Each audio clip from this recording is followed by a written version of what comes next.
What did you learn along the way? What were your successes that you strategically chose? What were you forced into by necessity, or mistakes that you made that you learned from that you wish you did differently? Yeah, I'll take it on. So I know from Double Dutch's perspective, we felt kind of like an outcast. I mean, we were founded in January of 2011, and we raised some seed money, and we did everything that we set out to do. And one of my real mentors in the Valley, a guy named Eric DiBenedetto, who's just a fabulous angel, he told me we were not ready for an A round. We didn't listen, we were stubborn, and we spent the next 8 weeks getting 35 consecutive no's from every fund. And the really frustrating thing was that we were good enough to get second and third meetings. So we were looking at 100 meetings, all no, all getting to no. So the next thing you know, we had looked up and we had wasted a quarter. We had missed our number. We still didn't have any money. And it was a really frustrating thing. And then someone recommended that we talk to Bullpen, which was sort of the only tweener fund that we knew of at the time. So I'm still pissed off about it. I still want those 8 weeks back, right? Yeah, Dan, I saw you nodding your head. What's the we story? We had a similar story. We started the company in January of 2012. We went through Techstars. We ended that pretty hot, raised around an angel round, no problem. And then we thought we were sort of hot shit and went out to raise the A, and we were lucky in that nobody would give us a second or third meeting. We just got no's. But it took a long time, and yeah, I mean, we raised for probably 6 months before the business started doing well enough for VCs to take us seriously. That was sort of what happened. I think I can top your number of investors pitched. My company's FanDuel. We're a daily fantasy sports product. If you watch ESPN, you're probably sick of our ad. We came out for what was our Series B, but really was a Series A. Our Series A was $2 million. We were looking for $4 in 2011. We started looking for it in 2010, but it took us a long time. That round probably took us 9 months, and we pitched 86 different investors, and we got 85 no's. We got one yes, which is why the company is still here. I think a couple of lessons for us. One was we at the time were a UK-based company, and I think one of the big lessons for us is don't try and raise money 5,000 miles away from where your company is on an A round. That was a huge mistake. I think if we had done it, if we'd done it differently, we would have moved here. It would have made a difference. But, like you, I felt we were ready. We had a lot of other things going against us. We had sort of regulatory overhead. And also we were, I think like Peter Thiel was saying, we were creating a new industry. Repeatedly we went in and people were like, tell me other billion-dollar sports startups exits. And we were like, ESPN. But essentially that was it. And so that was very hard to be a kind of innovator in that market. We'd seen from our side, the whole herd mentality thing is definitely real. My company, Life360, we're a family app that has all your family on a map, family network. We had this vision of like, what if we could connect that data to a home so your doors would automatically lock when you're out of the house? If we can aggregate all these millions of families, like it's such a no-brainer. We can go to these big industries. And I remember going to VCs, like what's all this home stuff? What's all this like wearable stuff? Like you're wasting your time. I got slammed for that. I had one VC pull me aside. I'm going to meet with you just because I can see you wasting years of your life on this. So I'm trying to help you out. Like, just go home. We finally raised the money. We raised recently like a Series C, $50 million from ADT, the world's largest home security company. And the only reason we raised it because this thing called IoT is a buzzword. We were pitching IoT in 2008, and there wasn't a cool word. Now it's the most overhyped word, and everyone wants to fund us. And I had people literally pulling me aside like, just don't waste your time. Yeah. Pat on the back kind of thing. I have a company called Bettable. We enable game developers to offer real money gambling without needing to get licensed. And we essentially save them millions of dollars and years of effort getting into the market. Our challenge, I think, was a little bit different, maybe in the sense that I would say that we weren't necessarily in between rounds from a traction perspective. Are just simply the structure of the business that we're in and the capital required to build and operate the company that I run definitely made the kind of the fundraising alphabet not really apply very well to what we're doing. So that plus the fact that we're in a regulated industry and it's illegal in the US to do what we're doing or rather for gambling companies to do what we're doing without licenses, certainly made it very challenging. I think that said, we were fortunately able to find some pretty visionary investors who came in early and recognized this is a huge opportunity, and were able to get behind the real de-risking that we had done over a very long period of time and recognize that the infrastructure that we'd built was incredibly valuable. So that's how we were able to do it.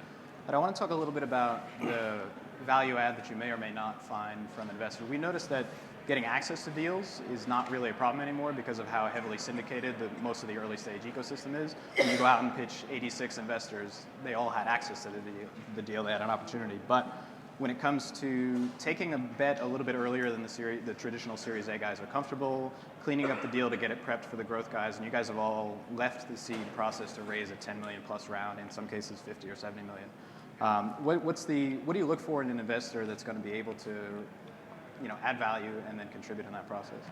I think when you pitch 86 investors, generally what you're looking for is money, like any money. Yeah. I'd love to say that we've got some phenomenal investors, and I'd like to say it was a meeting of minds, but it certainly wasn't a conscious decision. I always love we lead TechCrunch, and I used to always say, when you optimize your deal, you want to have multiple term sheets at the same time. And I'm like, well, it took me a year to get one. Maybe we had another year, and these guys will hold on. So 90% of money is money. In fact, sometimes it's more than that. If you can optimize for more than that, it's gravy. But focus on getting money first. It's such a great point. There's so much knowledge out there about the problems of raising too much money, the problems of not properly negotiating your term sheet, of moving too quickly, and the fact of the matter is, if you're a first-time entrepreneur and you haven't sold a company before, that's all first world problems to you. You're trying to keep the lights on, right? So it's just entertaining to read those blog posts. To take it further, I've seen a bit of an issue. There are a few teams, they just hit the profile in some crazy theme and they're overvalued, and they get greedy about a few million in valuation. I'm like, I just want to slap them in the face. I've actually asked them, do you have a trust fund? If they usually say no, it's why the hell do you care about a few extra percent? Yeah. You're going to sell and you'll be rich, or you're going to fail and you won't. And then rewind a few years and it wasn't like this. And going a few years forward, it's also not going to be like this. So yeah, if you are one of the people getting multiple term sheets, great. But like everyone here is saying, just get one and close now. I think you do worry about a stigma, though. I know this was one of our things when we've been turned down by 35 guys and women. We were worried about the stigma of going to a tweener fund, and it was very helpful for us that you guys just had a successful exit with Assistly. Yeah. That gave some credibility, and now I don't think there's any stigma with doing 2 seed rounds. Back in 2011, it was a pretty new thing, and that was scary, right? Because if you get in with the wrong crowd and if the terms are weird, you may be accidentally blocking yourself out down the road. Yeah, understood. So now at a point where it is becoming a little more established, the stigma's going away, if you could look back, would you be able to raise in chunks to time fundraising with milestones to maybe kind of hold the investors hostage and bid up the deal at each stage? Or how would you go back and do it differently, knowing what you know now? I don't know.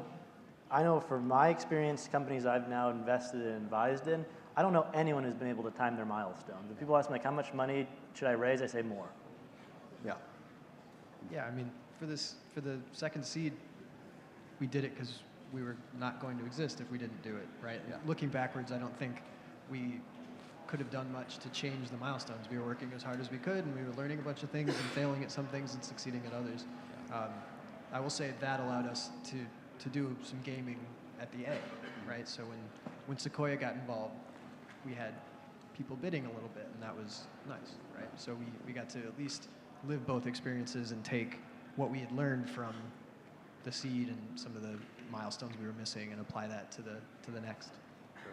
I think the thing to note is that, fundraising is an extraordinarily non-value creating activity. There's probably, apart from the money at the end of it, that whole process, which is 100% of your time for anywhere up to 9 months, does not create value.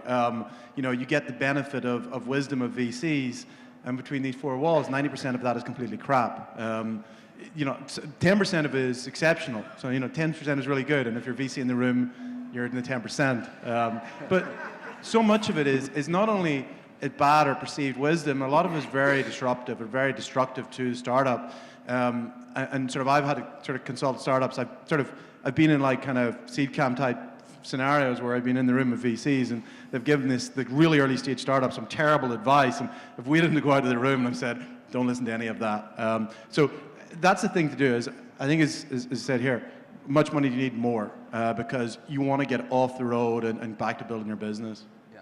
Have any of you utilized venture debt? I know at least a couple of you have utilized venture debt, and we've seen it actually help the speed of closing the round. Maybe you take 500K from your insiders, 500K from a new lead, you get $1 million in venture debt when you only need 1.5 to go and hit the next milestone. Have any of you utilized that effectively?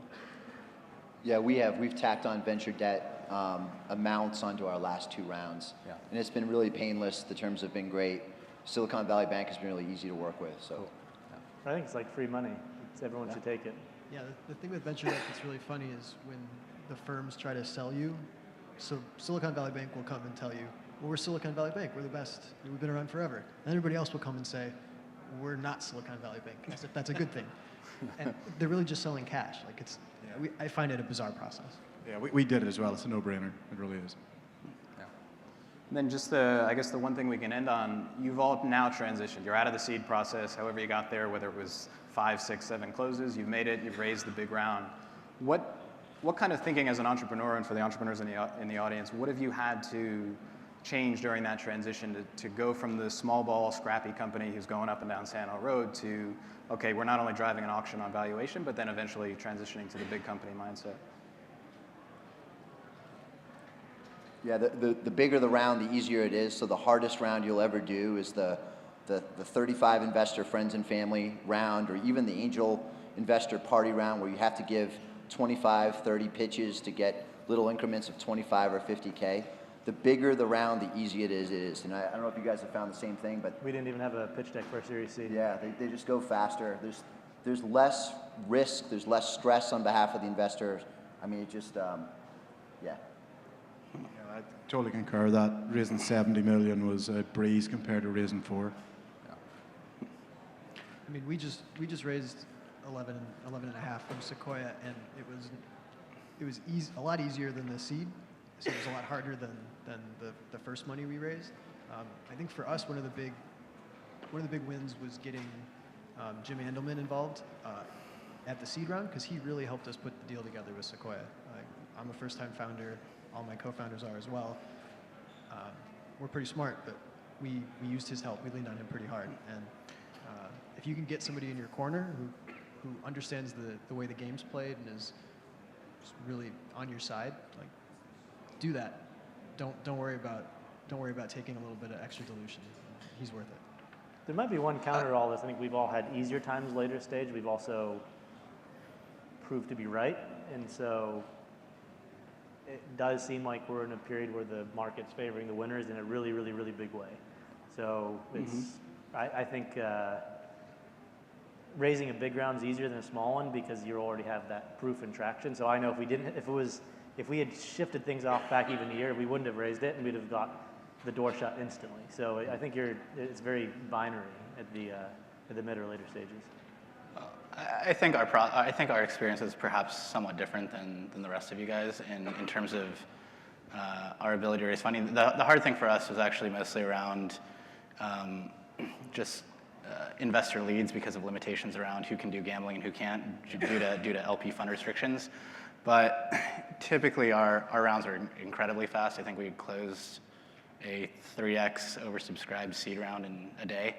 And our A round was 4x oversubscribed. But that's mostly because I've been raising money for a very long time. We run a very, very tight process. It's an incredibly highly controlled and tight process, and I do think there's a lot to be said. Obviously, the company has to be performing very well, but when it comes to fundraising, I think that there's a lot to be said for actually creating a market and demand for the product you're selling, which is equity in your company. So, that's something that I don't think you can really take for granted. If you're raising money, you want to be effective at it. Yeah. Cool. Well, we're just about at time, so why don't we thank the panelists? Thank you guys for being here.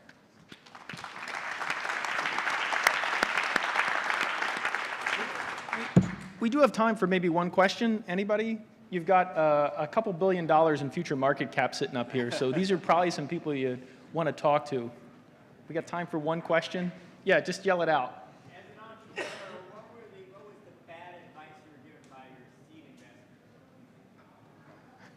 investor? Like, what can I say politely?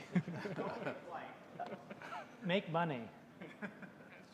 Honestly, it was make money. Like the revenue. We had very conservative seed investors, which is sort of natural. You're investing that early. You want to have some comfort. And we were like, nope, we're not making money. We're getting big. It was hugely unpopular until we got big. And they're like, right on. I would actually second that. I would actually second that. You know, our business, our product, I mean, it's gambling. Our product kind of is money. But it requires a ton of upfront infrastructure to build to make it actually work correctly, and to really be able to scale it in a very repeatable way. And we definitely got a lot of pressure to immediately turn on revenues, which fortunately we also had a lot of other very smart investors who kind of pulled us back and said, you know, make sure you're investing in the right things now so that in the future you can really turn it on and scale up quickly, which I think we've done to this point, and that's been made a very big difference for us. So. Great. All right, guys, thanks.